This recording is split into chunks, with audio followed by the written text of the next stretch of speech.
Pag di-push start yung sasakyan ninyo, standard na yan na kailangan nyo munang apakan yung preno bago nyo pindutin yung push start. So, demo ko sa inyo. So, yan o. Hindi siya disusi. Okay? So, di-push start siya. Pakita yan o. Engine start.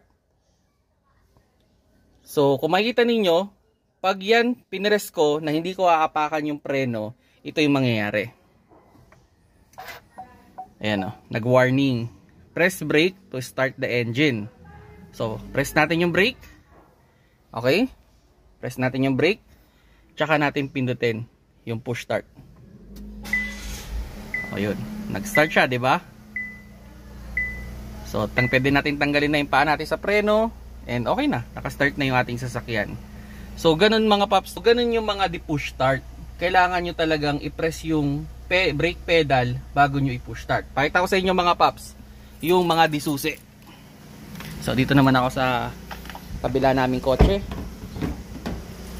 So, ito, disusi. So, i-start natin. So, may tanin nyo, disusi siya. Kahit wala ako doon sa driver seat, pwede ko siyang i-start.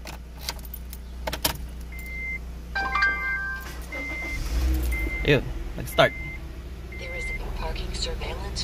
So, yun yung pinagkaiba nung disusi tsaka push start. Normally, sa mga di-push start, required talaga yan, naapakan yung preno. Pero sa mga disusi, hindi naman required. So, sana nakakuha kayo ng konting idea sa pag-start ng inyong sasakyan.